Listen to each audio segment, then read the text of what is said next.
पिता परमेश्वर वचनों पर और कार्यों पर चलना है प्रभु। और पास्टर जी के लिए, फैमिली के लिए पूरे साल याद रखें खुदावन, क्योंकि रात दिन ये हमारे लिए दुआ करते हैं। पिता इन्हें के लिए भी पिता हे प्रभु हमें दुआ करना चाहिए पिता परमेश्वर। धन्यवाद चढ़ाते हैं आगे के वचन को पिता देने जा रहे हैं। बड़ी सामर्थ के द्वारा अपनी दास को यूज करना, आपका गोला बनाकर यूज करना पिता हे प्रभु। सचमुच पिता परमेश्वर इनके लिए भी दुआ की जरूरत है पिता। पूरी कलीसिया मिलकर रोज अपनी प्रार्थना में याद रखें खुदावन। धन्यवाद चढ़ाते हैं आगे के समय को आपके दास को देते हैं। सारा आदर महिमा जलाल आपके नाम को देते हैं। इस प्रार्थना यीशु मसीह के पवित्र नाम से मांगते हैं। हमको अपने दिन गिनने की समझ दे कि हम बुद्धिमान बन जाएं। सभी लोग बोले आमीन। जोर से बोले आमीन। बोलो प्रभु यीशु मसीह की।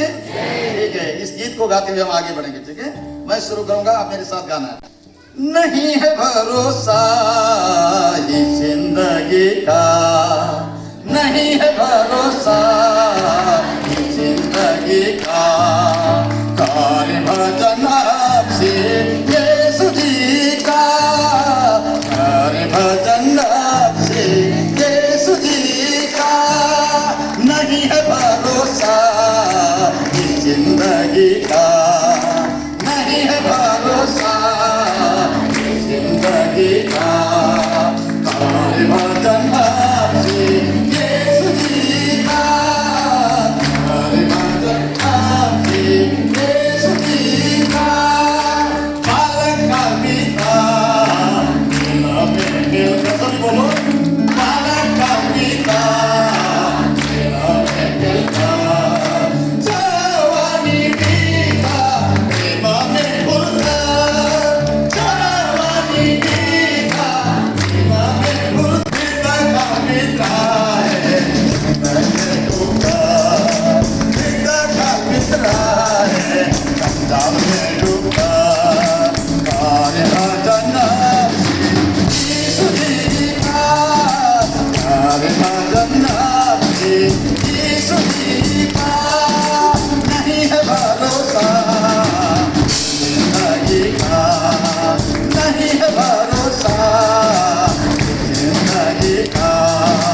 कार्य भजन यीशु जी का, कार्य भजन यीशु जी का। कार्य भजन यीशु जी का। बालक का पिता खेलने जिनके पास काम है सुनना, परमेश्वर आपसे बात करना चाहता है। जिस खुदा ने मुझसे बातें किया इस वचन के द्वारा, वही खुदा आपसे बात करेगा। बोलो प्रभु यीशु मसीह की। हमको अपने दिन गिनने की समझ दे कि हम बुद्धिमान हो जाएं। बोलो प्रभु यीशु मसीह की। इस भजन का भजन संहिता 90 जो लिखने वाला लेखक है उस व्यक्ति का नाम है मूसा। क्या नाम है? मूसा है। ठीक है, भजन संहिता को मैक्सिमम दाऊद ने, आसाफ ने, कोरह वंशियों ने लिखा है, लेकिन यहाँ पर भजन संहिता 90 का लेखक वो सब नहीं है। भजन संहिता 90 का लेखक कौन है? मूसा है। बोलो प्रभु यीशु मसीह की। इस भजन का लिखने वाला व्यक्ति परमेश्वर का दास मूसा है, जिसने इस धरती पर 120 वर्ष का लंबी आयु बिताया। कितने वर्ष का? 120 वर्ष का लंबा जीवन बिताया। वो अपने जीवन के अंत के दिनों में अपने बीते हुए जीवन के बारे में सोचकर यह निष्कर्ष निकालता है, यह जो निष्कर्ष निकाल कर कहता है कि मनुष्य का जीवन धरती पर सपने का जैसा है। कैसा है? स्वप्न। स्वप्न देखते हैं आप, स्वप्न के जैसा है ना? स्वप्न के जैसा है। 90 के बाद में लिखा है ना, तू मनुष्य को धारा में बहा देता है, वे स्वप्न से ठहरते हैं। हालेलुया। मूसा अपने बीते हुए दिन और समय की ओर ध्यान कर रहा था कि मनुष्य का जीवन क्या है। बोलो प्रभु यीशु मसीह की। परमेश्वर की महिमा मैं आपको कहना चाहता हूं मेरे प्रियो, हमारी इस धरती पर दिन गिने हुए हैं। बोलो प्रभु यीशु मसीह की। 12वें पद में जो मूसा कहता हमको अपने दिन गिनने की समझ दे कि हम बुद्धिमान हो जाएं। हालेलुया। उसके बाद लिखा है 10 पद में हमारी आयु के वर्ष 70 तो होते हैं। कितने होते हैं? 70। कोई तो 70 भी नहीं जाते, उससे पहले एक्सपायर हो जाते हैं। उसके बाद लिखा और चाहे बल के कारण 80 वर्ष भी हो जाए, चाहे बल के कारण दवाई देकर, ऑक्सीजन लगाकर, शुगर की दवाई खिलाकर जिंदा रखना, जल्दी कट जाती है और हम जाते रहते हैं। मेरे प्रिय मित्रों, मैं आपको कहना चाहता हूं, हमें अपने दिन गिनने की समझ होना चाहिए। मैं आपको कहना चाहता हूं, इस धरती में 80 साल जीवन बिताने वाला या जीवित रहने वाला व्यक्ति इस धरती में मात्र कितने दिन जिंदा रहता? पता कितने दिन रहता जानते हैं आप? 29,200 दिन। 80 साल इस धरती में जिंदा रहने वाला व्यक्ति मात्र कितने दिन रहता धरती में? काउंटिंग करके देखो, मैं काउंटिंग करके देख के बता रहा हूं। 29,000 सिर्फ 29,000 रुपये ज्यादा होता है क्या? 29,200 दिन रहता है इस धरती पर 80 साल जिंदा रहने वाला व्यक्ति, और 70 वर्ष की आयु प्राप्त करने वाला व्यक्ति मात्र 25,550 दिन ही इस धरती में नजर आएगा, उसके बाद नजर नहीं आएगा। मेरे प्रियो, तो अनादिकाल से अनंत काल तक उसके वर्षों का कोई अंत नहीं है। आपके लिए नया साल होगा, आपके लिए दिन होगा, आपके लिए महीने होंगे, आपके लिए दशक होंगे, आपके लिए सदियां होंगी, लेकिन परमेश्वर के लिए कोई ऐसी नहीं। उसके सामने 1000 बरस एक क्षण के जैसा है। हालेलुया! वो सब कुछ सृष्टि करने वाला परमेश्वर है। और मैं आपको कहना चाहता हूं मेरे प्रिय मित्रों कि इस धरती में हम छोटे समय के लिए हैं, थोड़े समय के लिए हैं। उस समय को इस धरती पर हम कैसे बिताते हैं, इसका हिसाब हमें स्वर्ग में जाकर देना पड़ेगा। पृथ्वी पर हमारे दिन छाया के समान बीत जाते हैं। पृथ्वी पर हमारे दिन किसके समान? छाया के समान। बोलो प्रभु यीशु मसीह की। आपका जीवन कैसा है? छाया। छाया क्या होता है पता है? नीचे आता है परछाई। परछाई, परछाई क्या करता है? हट जाता है। मेरे प्रिय मित्रों, हमारी लाइफ बहुत जल्दी बीत जाती है, हमारा टाइम एकदम जल्दी बीत जाती है। मेरे प्रियो, 120 साल जिंदा रहने वाला मूसा अंतिम में कहता है कि हमारे को दिन गिनने की समझ दे, हम 80 साल या 70 साल जिंदा रह सकते हो। वहां पर वो कहने वाला ऐसा जो है मूसा वहां पे कहता है दिन गिनने की समझ दे। मूसा का बचपन का समय, अब देखो परमेश्वर का वचन क्या कहता है। सबोपदेशक 3 अध्याय 2 पढ़िए जल्दी से। एक व्यक्ति निर्गमन 1 अध्याय जल्दी से निकाल लो। जन्म का समय, जन्म का समय, सभी लोग बोलो जन्म का समय, जन्म का समय, हाँ और आगे, और मरण का भी समय, और मरण का भी क्या है? समय। 3 अध्याय सबोपदेशक के अंदर सारी चीज के लिए क्या है? समय है। जन्म का समय है और मरण का भी क्या है? समय है। जब बच्चा पैदा होता है लोग पार्टियां मनाते हैं, बड़ी खुशियां मनाते हैं, लेकिन जब बुढ़ा मरता फिर क्या करते हैं? रोते हैं। मूसा का बचपन का समय, मैं यहाँ पे बचपन के समय के बारे में बोलना चाहता हूँ। मूसा के जन्म के समय में उसके माँ बाप और उसके जाति भाई बहुत ही दुख, दर्द, पीड़ा और मुसीबत में थे। मेरे प्रियो, पूरी इस्राएली को मिस्र देश के दासत्व में थे। उस समय मूसा को जीवित रखना भी मुश्किल था, और वहां के सरकार ने ऐसा नियम लगा रखा था कि अगर इस्राएली लोगों के कोई बेटा पैदा होता था उसको क्या करना है? मार डालना है, नील नदी में फेंक देना है, उसको मार डालना है। अगर लड़कियां पैदा होती उनको जिंदा रखना है, ऐसा नियम था। ऐसे हालत में मूसा पैदा हुआ, और मूसा को जिंदा रखना इतना आसान नहीं था, चुनौतीपूर्ण काम था। हम ये वचन को निकालिए, पढ़े निर्गमन उसका 1 अध्याय का 22 से पढ़िएगा। निर्गमन। और फिरौन ने अपनी सारी प्रजा के लोगों को आज्ञा दी, हाँ हाँ, इब्रियों के जितने बेटे उत्पन्न हो, इब्रियों के जितने बेटे उत्पन्न हो, उन सबों को तुम नील नदी में डाल देना। हाँ, नील नदी में क्या करना? डाल देना। और सब बेटियों को जीवित रहने देना। हाँ, सब बेटियों को क्या करना? जीवित रहने देना। हाँ जी, और आगे बोलो। लेवी के घराने के एक पुरुष ने एक लेवी वंश की स्त्री से विवाह कर लिया। हाँ। वो स्त्री गर्भवती हुई और उसके एक पुत्र उत्पन्न हुआ। हाँ। और ये देखकर कि ये बालक सुंदर है, हाँ। उसे 3 महीने तक छिपा रखा। 3 महीने तक क्या करके रखा? क्यों क्यों छिपाया? अगर मिस्र के लोगों को पता चल गया तो बच्चे को क्या करेंगे? मार देंगे, फेंक देंगे। ऐसे समय में मूसा का क्या होता? जन्म हुआ था, क्योंकि फिरौन राजा जो वहां का सम्राट था मिस्र का, उसने ठान लिया था कि इजराइल लोगों की जनसंख्या नहीं बढ़ना चाहिए। ठीक है, उनकी लड़कियां पैदा होती हैं, वो लोग उसके साथ शादी करेंगे, वंश उत्पन्न करेंगे। लेकिन वो नहीं चाहता था कि इजराइल लोग मिस्र में क्या है? फले फूले। लेकिन परमेश्वर ने आशीष दे रखा था, तुम फलो फूलो, नदी में क्या करो?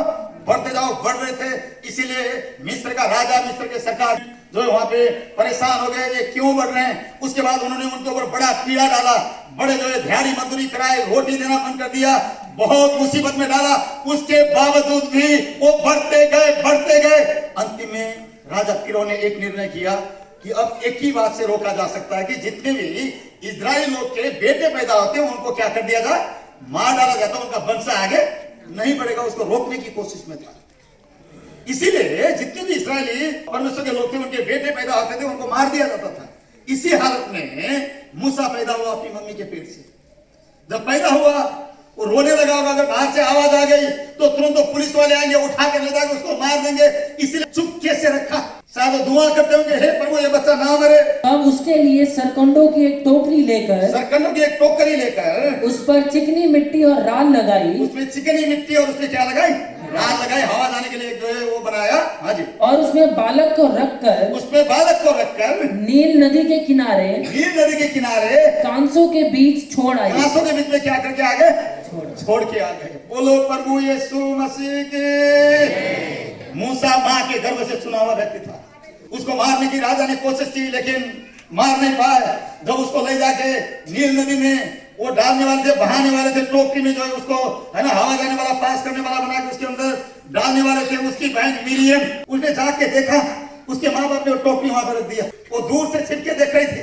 बोलो प्रभु यीशु मसीह की। अब देखो मूसा का बचपन का समय कैसा था, उसके माँ बाप परेशान थे, उसके कौम परेशान था, क्योंकि कहीं बच्चे को ना मारे, लेकिन मूसा परेशान नहीं था क्योंकि उसको पता ही नहीं था ये सब। बोलो प्रभु यीशु मसीह की। मूसा का बचपन का समय सबसे बेस्ट था। हालेलुया। मूसा का बचपन का समय सबसे बेस्ट था। आपके जैसा मेरे जैसा नहीं, मूसा का जीवन राजमहल में बीता। हालेलुया। बोलो प्रभु यीशु मसीह की। मूसा का जीवन कहां में बीता, राजमहल में। परमेश्वर की एक प्लानिंग, एक योजना होती है राजमहल में। जब ये बच्चे को पानी में छोड़ के चले गए, मूसा के माँ बाप इसकी बड़ी बहन मिरियम दूर से देख रही है। बोलो प्रभु यीशु मसीह की। उसी समय फिरौन की बेटी राजकुमारी नहाने के लिए आई। अरे पीछे आती, आगे आती, उसी समय क्यों आई, क्योंकि उधर मूसा है। संयोग से बोलते ना, अचानक हो गया, अचानक नहीं होता कुछ, परमेश्वर की प्लानिंग है। ध्यान रखिए, कहीं अचानक बोल दो आप, ऐसा नहीं होता। अचानक सारे समय, सारे टाइम और परिस्थितियां उसके द्वारा नियंत्रित किए जाते। जब वो नहा रहे थे उधर उसकी सखियों के साथ, बच्चा उसी समय रोया। परमेश्वर ने उसको बोला रो, नहीं रोएगा तो पता नहीं चलेगा उसको, तू बहकर चला जाएगा।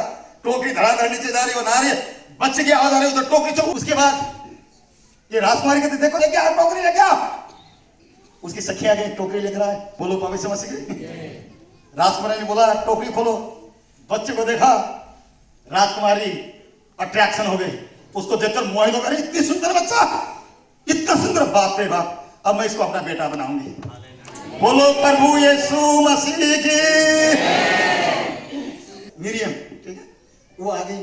राजकुमारी की जय हो, जय हो, आपको बधाई हो, बढ़िया बेटा मिल गया आपको, जय हो।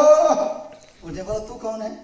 मैं तो ऐसे घूम रही थी मैम, ऐसे घूम रही थी, आपको बेटा मिल गया, लेकिन दूध कैसे पिलाएंगे, आप तो कुंवारी हैं।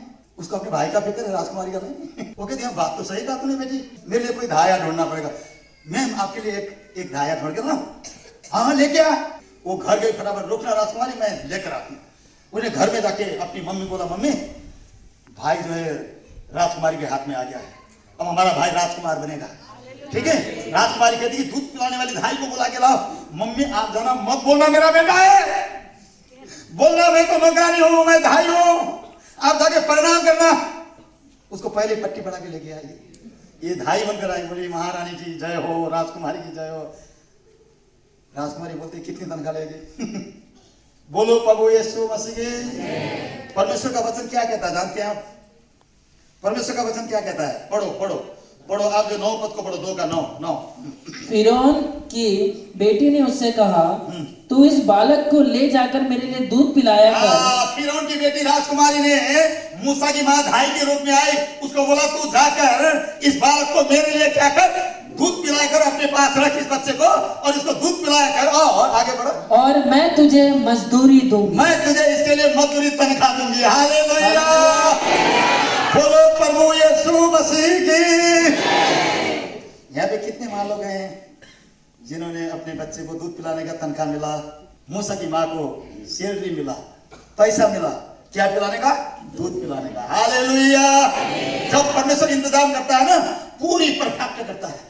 उसने उसको दूध पिलाया, उसकी सेवा की, आप जानते हैं मूसा 40 साल तक राजमहल में था, राजा के समान चला। बाइबल कहती है उसको राजा की सारी युद्ध कला सिखाया गया, उसको बुद्धि दी गई। राजमहलों में रहकर उसको पढ़ने का मौका मिला, उसको इतना बुद्धि इतना ज्ञान मिला, इतनी ताकतवर बना, वो बहुत शक्तिशाली बन गया। बोलो प्रभु यीशु मसीह की। परमेश्वर की प्लानिंग थी कि मूसा जो राजमहल में बैठकर राजा की जैसी युद्ध कला सीखे, क्योंकि बाद में जाकर उसी राजा को क्या करना, चुनौती देना है, उसी की सिंहासन को नीचे गिराना, वहां से अपने कौम को है ना उठाकर बाहर करना है। ये परमेश्वर की प्लानिंग थी। मूसा के जवानी का समय, बचपन तो मजे से बीता, राजमहल में जो जो खाना चाहता है वो मिल रहा है, जो जो पहनना चाहता है पहन रहा है, राजमहल में राजकुमार बन के जिया। लेकिन जवानी डिफिकल्ट था, जवानी डिफिकल्ट था। अब पढ़ेगा 2 अध्याय का 11 से लेकर 12 पढ़िए। ऐसा हुआ कि जब मूसा जवान हुआ, ऐसा हुआ जब मूसा क्या हुआ, जवान हुआ। बोलो प्रभु यीशु मसीह की। जब मूसा क्या हुआ, जवान हुआ। बोलो प्रभु यीशु मसीह की। पढ़ो 11। ऐसा हुआ कि जब मूसा जवान हुआ, ऐसा हुआ कि जब मूसा क्या हुआ, जवान हुआ। पढ़ो।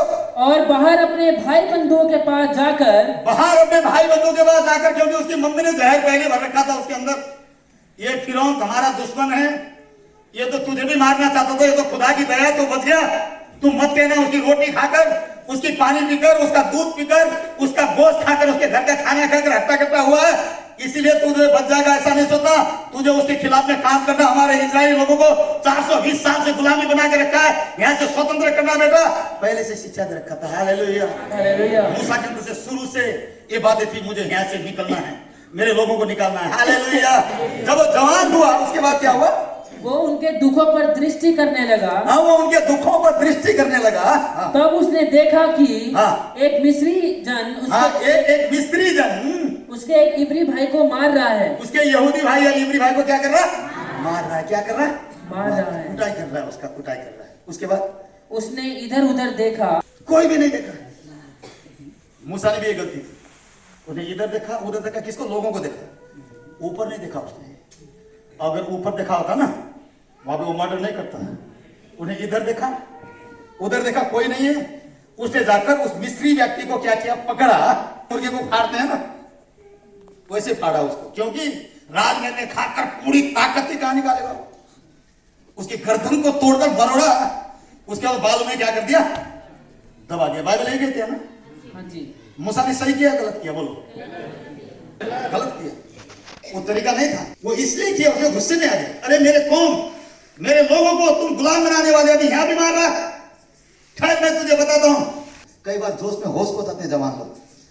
ये जवान चर्च में आने वाला हूं, होश नहीं खोना, ठीक है। होश होकर उल्टे काम नहीं करना, बाद में जिंदगी भर पछताओगे। आपको अपनी जवानी में बड़े बुद्धिमानी से चलना है। जो लोग जवानी को बुद्धिमानी से चलाएंगे, बुढ़ापे में उनका जीवन सुख से रहेगा।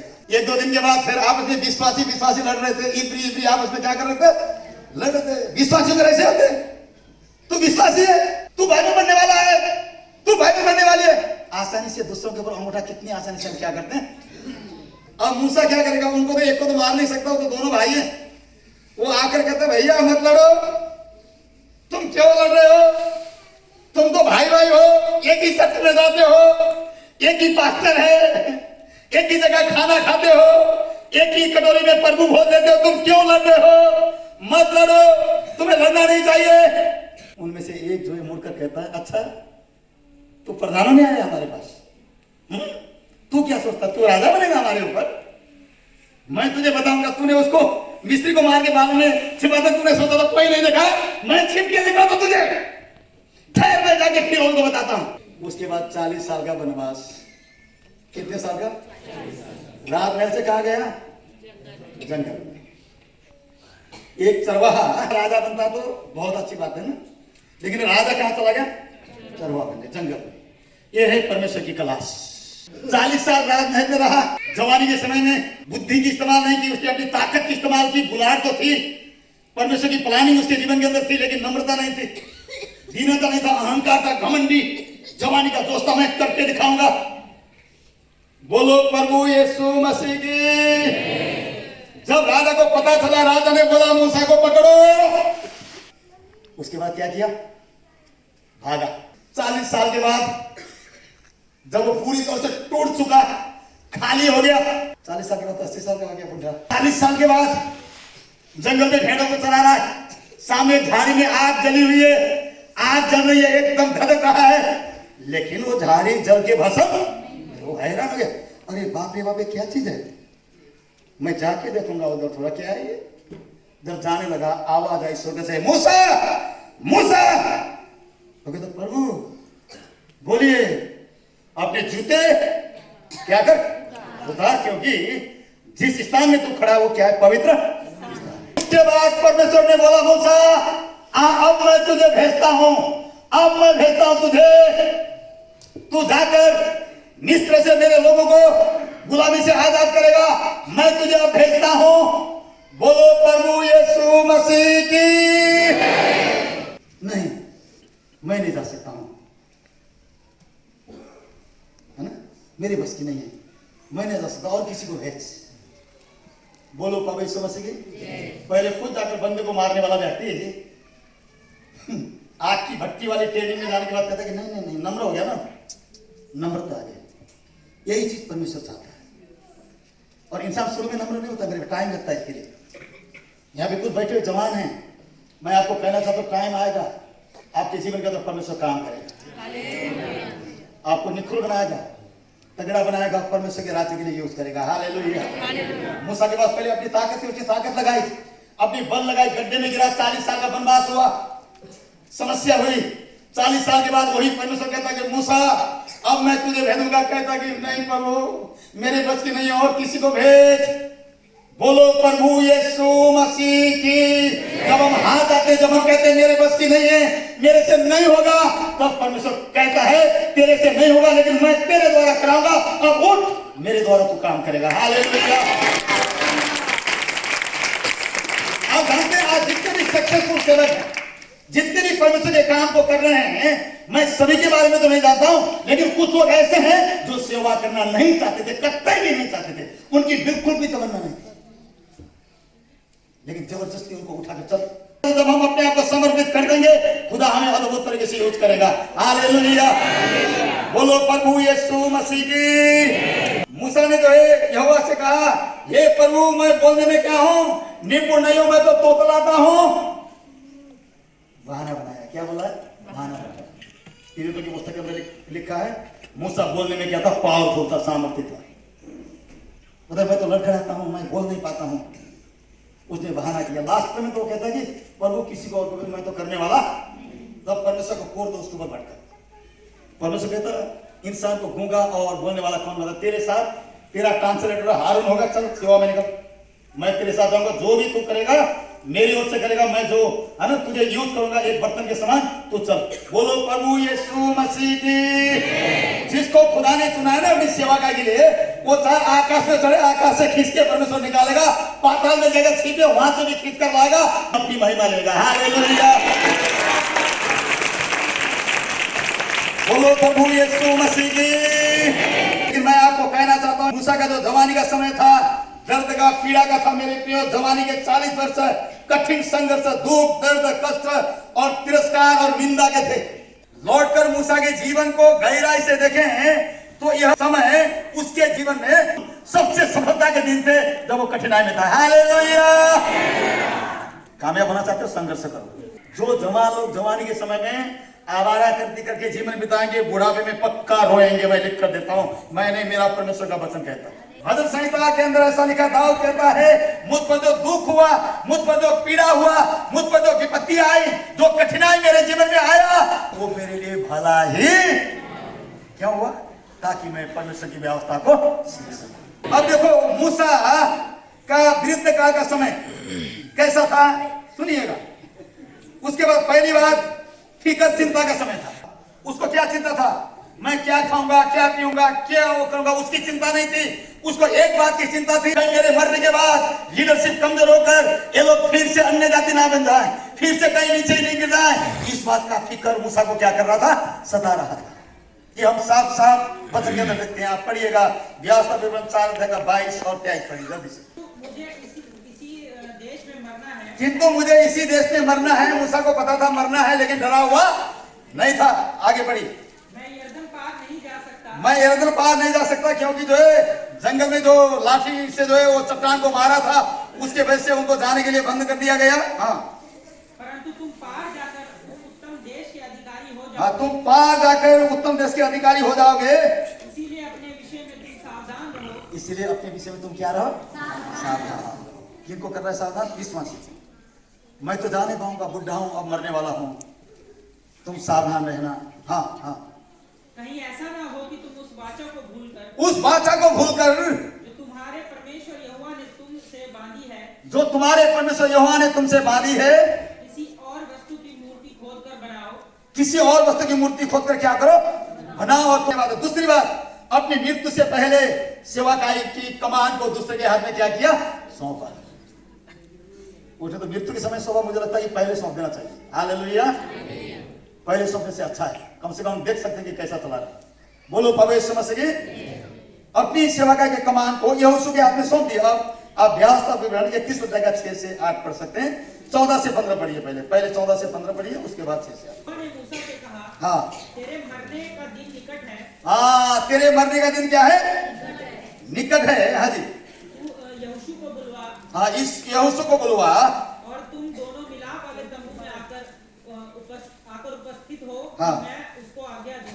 हाँ। तब मूसा और यहोशू जाकर मिलाप वाले तंबू में उपस्थित हुए। हाँ। तब यहोवा ने उस तंबू में बादल के खंभे में होकर दर्शन दिया। हाँ। और बादल का खंभा तंबू के द्वार पर ठहर गया। बस। बोलो प्रभु यीशु मसीह की। मृत्यु से पहले तैयारियां। और यहाँ पर हम देखते हैं कि उसने अपनी मृत्यु से पहले अपना उत्तराधिकार किसको दिया? यहोशू के हाथ में सौंपा। बोलो प्रभु यीशु मसीह की। परमेश्वर ने उसको कहा। और उसके बाद 7 और 8 मतलब देखते हैं, 6 से 8 को पढ़िए। तू हिया बांध और हाँ। दृढ़ हो, उनसे ना डर और न भयभीत हो, क्योंकि तेरे संग चलने वाला तेरा परमेश्वर यहोवा है। वह तुझको धोखा न देगा हाँ। और न छोड़ेगा। और न छोड़ेगा। यहोशू को क्या कर रहा है? इंकरेज कर रहा है। यहोशू खास करके डरपोक व्यक्ति था और सेवा करने के मूड में इतना नहीं था, लेकिन परमेश्वर ने बोला था इसी को ही तो नहीं नियुक्त करना, दूसरे को नहीं करना। अब यहाँ पे मूसा ने उसको इंकरेज करा, मत डर, भय न खा।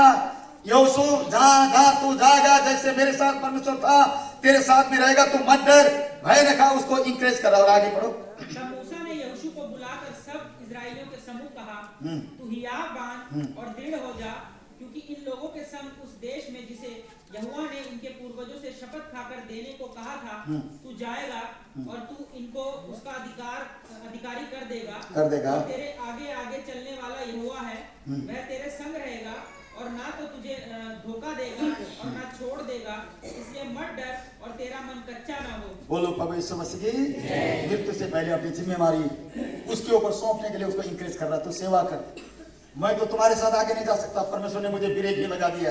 मृत्यु के समय में वो नबो नामक पहाड़ पर अकेला और खाली हाथ था। बोलो प्रभु यीशु मसीह की।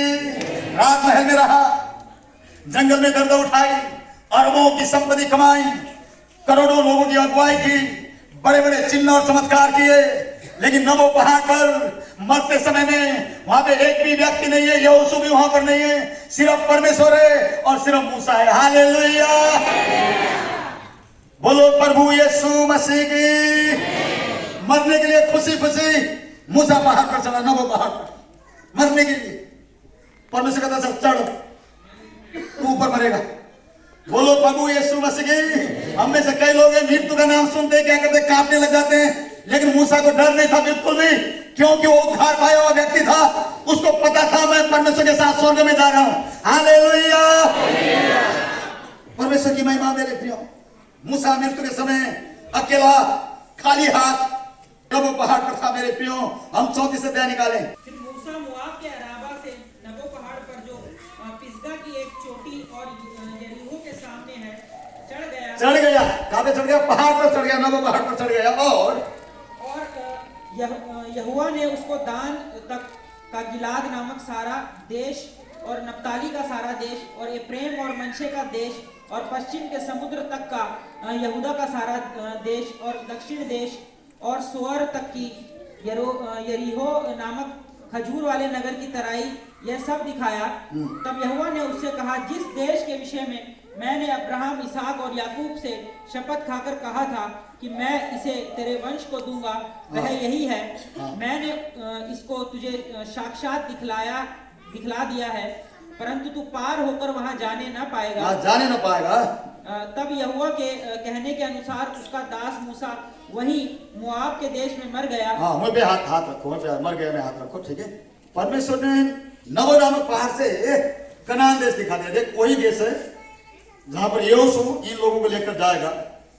तू उस देश में नहीं जा सकता, क्योंकि तुमने जिस चट्टान से बातें करनी थी उस चट्टान में क्या कहता लाठी मारा था। तू यहीं से देखे, तू यहीं पे मरेगा, तू वहां जा नहीं सकता। बोलो परमेश्वर समझ सके। जबकि मूसा ने 3 बार तक निवेदन किया, प्रभु मुझ पर तरस का दया कर। परमेश्वर ने बोला नहीं। बोलो प्रभु यीशु मसीह की। और उसको जब दिखाने के बाद यहां पे लिखा है, तब यहोवा के कहने के अनुसार उसका दास मूसा वही मोआब के जंगल में मर गया। हालेलुया। जब वो मर रहा था, वो 40 लाख विश्वासी वहां पर नहीं थे, यहोशू वहां पर नहीं था, उसके चर्च के लीडर्स नहीं थे, वहां पे कोई भी नहीं था, मात्र यहोवा परमेश्वर वहां पर था उसकी मृत्यु के समय में। हालेलुया। बोलो प्रभु यीशु मसीह की। वो व्यक्ति धन्य है जो प्रभु में मरता है। हालेलुया। अरबों की संपत्ति थी, इतना बड़ा चर्च का पास्टर था, सैकड़ों हजारों लीडरशिप थे, लेकिन मरते समय में कोई भी नहीं था, कोई भी नहीं था, कोई भी नहीं था, लेकिन एक था जिसका नाम परमेश्वर है। हालेलुया। धन्य वो व्यक्ति जो प्रभु में मरते हैं। प्रकाश वाक्य 14 अध्याय के अंदर लिखा करे वो प्रभु में मरा। जब वहां पे वो मरा, आप जानते क्या हुआ? पढ़िए आगे। और उसने उसे मोआब के देश में बेतपोर के सामने एक कढ़ाई में मिट्टी दी। हाँ, उसने उसे बेतपोर के सामने मोआब में क्या दिया? मिट्टी दिया। किसने दिया? बोलो जोर से, बोलो किसने दिया? परमेश्वर ने। बोलो प्रभु यीशु मसीह की। मूसा का दाह संस्कार स्वयं परमेश्वर ने अपने हाथों से किया। बाइबल के अंदर सिर्फ एक व्यक्ति है जिसकी दाह संस्कार स्वयं यहोवा परमेश्वर ने किया। हालेलुया। इतना महान व्यक्ति था वो। खुद परमेश्वर ने अपने हाथों से कब्र खोदकर उसको कब्र में रखा और दफन किया, स्वयं परमेश्वर ने। हालेलुया। बोलो प्रभु यीशु मसीह की। ये सब क्यों करना पड़ा? ये सब परमेश्वर ने इसलिए किया ताकि किसी को पता नहीं चले कि मूसा का कब्र कहां पर है। क्यों? कब्र पता चल गया तो लोग अगर फूल रखेंगे, फिर उधर पूजा करना शुरू करेंगे, फिर उधर ही एक जो है टेंपल बनेगा। परमेश्वर नहीं चाहता था कि मूसा की पूजा किया जाए। हालेलुया। क्योंकि इतना बीज, इतना महान व्यक्ति था कि उसने इसीलिए परमेश्वर ने स्वयं अपने हाथों से कब्र खोदकर उसको दफन किया। आज तक कोई नहीं जानता कि मूसा का कब्र कहां पर है। अगर यदि कब्र पता चल जाए ना, जाकर कब्र में जो है जाकर लोग क्या करते? पूजा करते, कब्र में फूल चढ़ाते, कब्र में जाकर शायद रोते। इतने सारे इस्राएल लोग थे, कब्र में जाके वहीं पे है ना आराधना करना शुरू कर देते। इसीलिए परमेश्वर ने अपने हाथों से उसको कब्र खोदा, अपने हाथों से दफन किया। आज तक किसी को नहीं पता मूसा का कब्र कहां पर है, क्योंकि ये इतिहास में एक ऐसी सीक्रेट बात है, किसी को भी नहीं पता। ये परमेश्वर ने पर्सनली अपने हाथ में रखा। हालेलुया। बोलो प्रभु यीशु मसीह की। आज तक कोई नहीं कह सकता कि मूसा का कब्र कहां पर है मेरे प्रियो। लेकिन नए नियम के अंदर हम देखते हैं मेरे प्रियो कि महिमा के भाग पर है ना प्रभु यीशु मसीह और एलिया और मूसा। मत्ती की पुस्तक 17 अध्याय के अंदर हम देखते हैं जब यीशु की मृत्यु होने वाली थी, क्रूस पर मरने वाले थे, वहां पे एलिया और मूसा और यीशु वहां पे आपस में क्या करते? बातें करते। इसका मतलब क्या है? कब्र किसी को पता नहीं है, लेकिन मूसा स्वर्ग में पहुंच गया। बोलो प्रभु यीशु मसीह। मत्ती 17 उसका 3 पढ़ने पर हम वहां पर देखते हैं पत्रस जो है वहां पे था, याकूब, यूहन्ना, ये 3 लोग वहां पर थे। क्योंकि वो पहाड़ पर लेकर गया। वहां पर जाने के बाद यीशु मसीह के जो है वस्त्र ऐसे उजले हुए, ऐसे चमकीले हुए, जो उस धरती पर कोई भी धोबी धोकर उज्जवल, इतना चमकीले थे, चमकीला हो गया वो, पूरे जो है चमकीले थे। उसके बाद ये चेले लोग वहां पर थे, उन्होंने देखा कि वो चमकीले कपड़े पहने यीशु वहां पर है। यीशु के साथ मूसा भी बैठा है, एलिया बैठा, वहां पे क्या कर रहे? बातें कर रहे। पत्रस कहता है, हे प्रभु, क्या हम यहाँ पे 3 मंडप बनाए, एक तेरे लिए एक मूसा के लिए, एक किसके लिए? एलिया के लिए। वो जानता नहीं था क्या करना। इसका मतलब क्या है? उसकी कबर कोई नहीं जानते, लेकिन मूसा यीशु के साथ स्वर्ग में था। हालेलुया। मेरे प्रिय मित्रों, इस संसार में आपने कितना धन कमाया, कितना पैसा कमाया, कितना नाम कमाया, कितनी पॉपुलर आप बने, इसकी कोई मूल्य नहीं है। मूल्य इस बात का है कि आप मृत्यु के बाद स्वर्ग जाते हैं या नहीं जाते हैं। हालेलुया। मूल्य तो इस बात की है मेरे प्रियो, परमेश्वर की महिमा मेरे प्रियो, परमेश्वर का धन्यवाद हो। निष्कर्ष में एक वचन और निकाले, फिर मैं समाप्त करूंगा। इफिसियों 5 अध्याय का 15 से 16 पढ़े। इफिसियों 5 का 15 से 16, ये मेरे वचन का निष्कर्ष होगा, निचोड़ होगा। ध्यान से देखो, ध्यान से देखो, सभी लोग बोलो ध्यान से देखो। हाँ, आगे बोलो। कि कैसी चाल चलते कि हो, कैसी चाल चलते हो, निर्बुद्धियों के समान नहीं, सभी लोग बोलो निर्बुद्धियों के समान नहीं। पर बुद्धियों के समान नहीं, जोर से बोलो निर्बुद्धियों के समान नहीं। आगे बढ़ो। पर बुद्धिमानों के समान चलो, बुद्धिमानों के समान चलो। हाँ। अवसर को बहुमूल्य समझो, अवसर को बहुमूल्य समझो। सब लोग बोलो अवसर को बहुमूल्य समझो। अवसर का मतलब क्या है? समय, टाइम। अवसर का मतलब क्या है? समय को बहुमूल्य समझो। जो समय आज तुम्हारे पास है, कल आएगा नहीं। क्या अब तुम पिछला साल लौटा के ला सकते हो? नहीं ला सकते। समय को बहुमूल्य, बेशकीमती जानो। बार बार मौका नहीं आएगा। एक बार मौका हाथ से निकल गया, फिर वो आना बहुत मुश्किल है। हमारे पास जो भी मौके आते हैं, जो भी परमेश्वर द्वार खोलता है, जो भी बातें होती है, उसको इग्नोर नहीं करना, बड़ी गंभीरता से प्रार्थना के साथ उनको रिसीव करना चाहिए। बोलो परमेश्वर से, तुम्हारा पैसा गिर गया नीचे, तुम दोबारा उठा सकते हो। तुम्हारा कोई कमिटमेंट गिर गया, उठा सकते हो। तुम्हारा कोई चीज भी गिर गया नीचे, उठा सकते हो। लेकिन समय चला गया तो तुम किसी भी कीमत पर उठा नहीं पाओगे। इसलिए समय का सदुपयोग करना। क्या लिखा है कि समय को क्या क्या लिखा? अवसर को बहुमूल्य समझो, क्योंकि दिन क्या है? बुरे। मेरे प्रिय मित्रों, समय को समझना। मूसा ने समय को समझा। बोलो भविष्य समझ सके। बीच में थोड़ा मिस्टेक जरूर किया उसने, मिस्त्री को मारा, वो सही नहीं था, लेकिन समय को समझा। बोलो प्रभु यीशु मसीह की। मूसा ने अपने बीते हुए समय के द्वारा सीखा और बुद्धिमान बना। मेरे प्रियो, मैं आपसे प्रश्न ये करना चाहता हूं, क्या आपने बीते समय के बातों से, गलतियों से, असफलताओं से, संघर्ष से या सफलताओं से कुछ बातें सीखी हैं? जोर से बोलो, सीखी हैं? प्रिय भाई, प्रिय बहन, समय वापस नहीं आएगा, टाइम वापस नहीं आएगा। जो जीवन बीत गया, लेकिन जो फ्यूचर है, जो आने वाला 2024 है, आपके हाथ में है। आगे के समय के बारे में विचार करें, यूं ही टाइम वेस्ट ना करें, समय को बर्बाद न करें। समय दोबारा वापस नहीं आएगा। तुम्हारी जवानी दोबारा वापस नहीं लौटेगी, तुम्हारा बचपन दोबारा वापस नहीं लौटेगा। इसलिए ये जो समय तुम्हारे हाथ में है, उसको बहुमूल्य समझो। उस समय को परमेश्वर के साथ बिताओ, परमेश्वर के साथ संबंध रखो, सही तरीके से काम करो, सही तरीके से जीवन बिताओ। मैं आपको कहना चाहता हूं, धरती पर इतिहास रच कर जाओगे। हालेलुया। आपके द्वारा 7 लोग आशीष पाएंगे। जैसा मैंने आपको बताया है ना, मूसा ने अपने बीते हुए समय के द्वारा सीखा। वो कहता कि हमें अपना दिन गिनना सीखा, हमें एक एक दिन गिन कर बिताना चाहिए। हमने कैसे जीवन बिताया है? बोलो प्रभु यीशु मसीह की। हो सकता है शायद पिछले दिनों में आपने समय को बहुमूल्य नहीं समझा, अपने समय को यूं ही लापरवाही के जीवन के द्वारा बिताया होगा। वो समय आप वापस नहीं ला सकते हैं। बहुत सारे लोग रो रहे हैं बुढ़े होने के बाद, क्योंकि जवानी के समय में उन्होंने अपनी जवानी के समय को बर्बाद किया। लेकिन मेरे प्रिय मित्रों, आज आपके पास समय है, आज आपके पास समय है, आज आपके पास समय है। मेरे प्रियो, क्या आपने बीते हुए समय का दुरुपयोग किया है? पीछे मुड़कर देखें। अगर यदि आपने दुरुपयोग किया है, आपने सही तरीके से समय नहीं बिताया है, तो मैं आपको कहना चाहता हूं मेरे प्रियो, आगे आने वाला 2024, उससे आगे का समय, जवान भाई और बच्चों, मैं आपको कहना चाहता हूं, बड़े सावधानी से बिताएं। आपका एक एक दिन बहुमूल्य है, एक एक टाइम बहुमूल्य है। आपके जीवन का जो एक एक पल बहुत अनमोल है। परमेश्वर ऊपर से देख रहा है मेरे प्रियो, आपको सही तरीके से आपको जीवन बिताएंगे। परमेश्वर आपको बलस करेगा, और सिर्फ आपको ही नहीं, आपके द्वारा आपके परिवार को, आपके समाज को, आपके राष्ट्र को, कई लोगों को आशीषित करेगा। हालेलुया। परमेश्वर का धन्यवाद हो मेरे प्रियो। आइए हम सिरों को झुकाएं, हालेलुया।